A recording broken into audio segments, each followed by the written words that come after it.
How's it going, you fantastic people? I'm Jake the Ashen Hollow. In this video, we're going to be talking about Caitha and some interesting things I've put together about her. I do want to say I think you guys will be really proud of me, because in this video I will mention both the Witch of Izalith and Velka, but I'm not trying to reveal their identities or focusing on them or trying to tie them together. Awesome, right? I've really just become more mature, guys. I'm stoked. Anyways, so as usual, let me give you my broad outline and then we'll jump into all the details that brought me to that conclusion and get into all the nitty-gritty.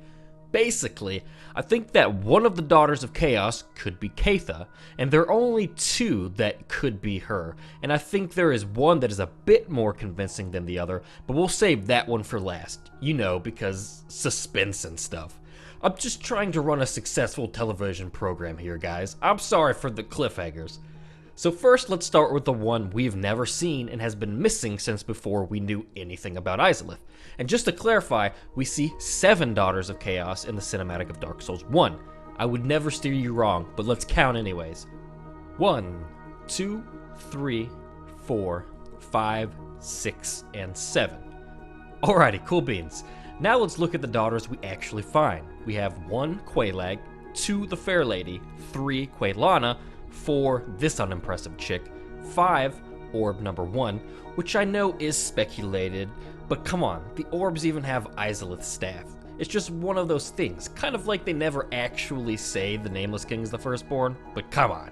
6 Orb number 2, and 7 missing in action. And I know what you're thinking, Jake, you dumb fucking pleb. The corpse by ceaseless discharge, also known as Scott, is number 7, you dildo. And I feel you, but nuh-uh, no it's not. The robes you pick up from it specifically state that they belong to Quaylana. The gold-hemmed black cloak says, worn by the witch Quaylana of Izalith, mother of pyromancy and daughter of chaos. So she likely did that to fake her own death, because we know she did run away and abandon her family, and now she's back feigning evolution and pretending to seek answers. So basically, she's an asshole. Anyways, back to Caitha being the 7th and missing Daughter of Chaos.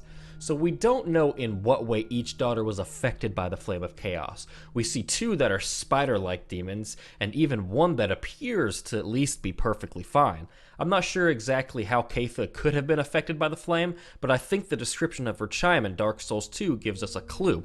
It reads, Sacred chime blessed by Caitha, goddess of tears. Caitha, the goddess of tears, is known as a compassionate being that is with us in times of tragedy, but some believe that she is a demoness that guides us towards misfortune. A lot of legends and rumors, for the most part, hold some semblance of truth to them. That's usually how these things get started until after it's passed 1,000 years it becomes twisted and reconfigured. But I thought it was super interesting that Caitha is also believed to be a demon, or demoness rather. Sorry, I'm fucking up my pronouns. Of course, every demon or demoness that exists in Dark Souls was born from the bed of chaos, so her chime's description in this context is quite interesting. So perhaps she does appear with demon-like qualities because of the Chaos Flame, and this is why there are those who believe she's a demoness. Or perhaps they think that because maybe they know she was affected by chaos. Caitha is the goddess of tears who is said to mourn the undeserving dead, which seems entirely appropriate for any of the witches associated with the Flame of Chaos. Even her miracle Caressing Tears says, Caressing Tears is a tale of the many deaths surrounding the goddess Caitha. Here's what I think happened. After the events of chaos, Caitha was overwhelmed with the guilt of all the terrible that had befallen her family, her home, and her people. I believe she sought out Velka, the goddess of sin, looking for a way of atonement. And I don't want to say she became a pupil of Velka, because that word just feels weird here, but I believe she learned a lot from her, including her penance to mourn, but as we know, her tears are beneficial to us. Consider this. Velka and Caitha are the only 2 goddesses whose talismans or chimes scale with intelligence. I know the crystal chime also does scale with intelligence, but that is obviously due to being fucked with by the scholars and the fact that it casts sorceries as well. We know how well tied to the Dark Velka is, so I don't believe it's coincidence that Caitha's chime excels and scales better with dark miracles. Her chime from Dark Souls 3 says, Sacred chime blessed by Caitha, goddess of tears, rare even amongst Korean clerics. Affected by intelligence, a rare thing for miracle catalysts, and also agreeable with miracles that lean towards the dark. Something else I think helps solidify the thought that Caitha could have gone to Velka for help is that I believe they're both from Kareem. Caitha, the more obvious to that statement, we practically know is from Kareem, but I highly suspect Velka is as well. We know Oswald, her partner, is from Kareem. We know that in one way or another she's quite handily tied to Sir Arstor of Kareem, be it through their close association to the Bite Rings, or that purging stones were Arstor's secret treasure and are now known only from being from Londor.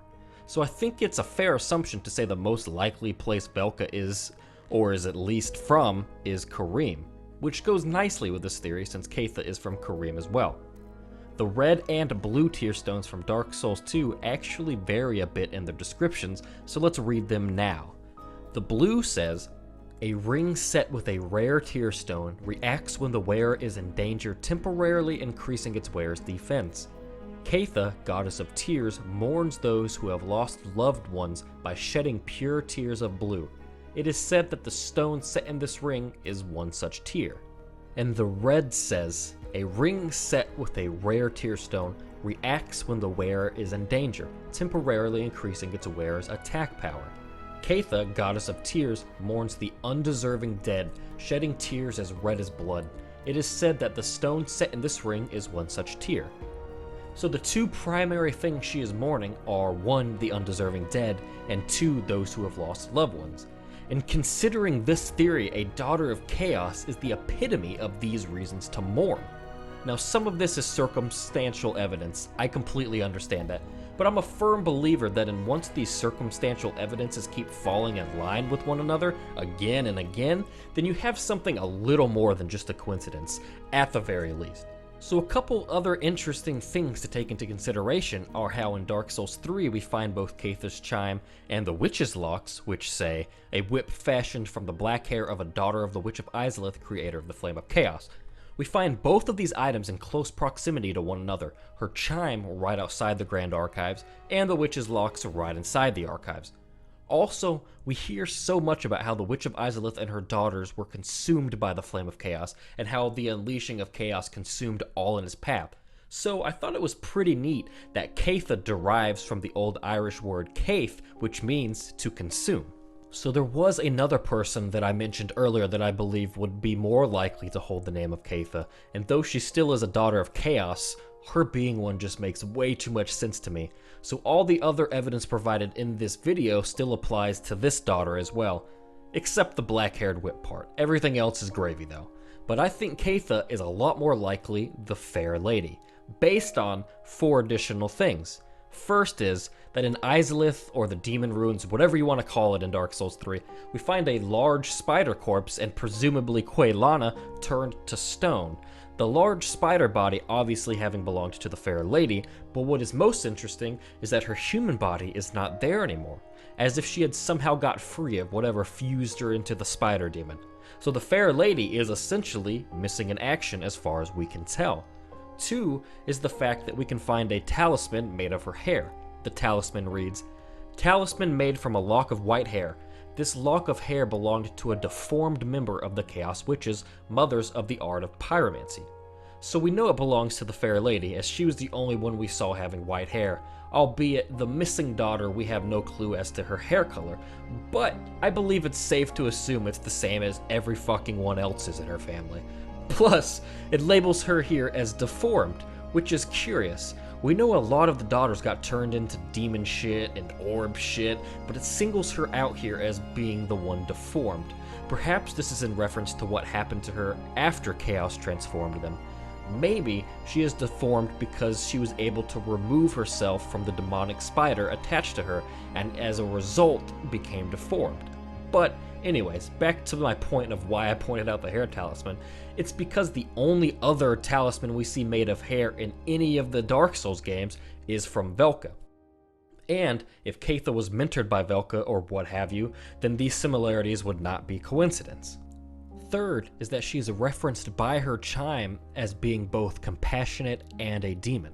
Let's listen to what Ingyi has to say about the Fair Lady. Worse than undead, we are diseased and unwanted, like the grime of the great swamp. But my dear fair lady, She cried for me and swallowed the great blight pus, despite Mistress Quellag's orders to the contrary.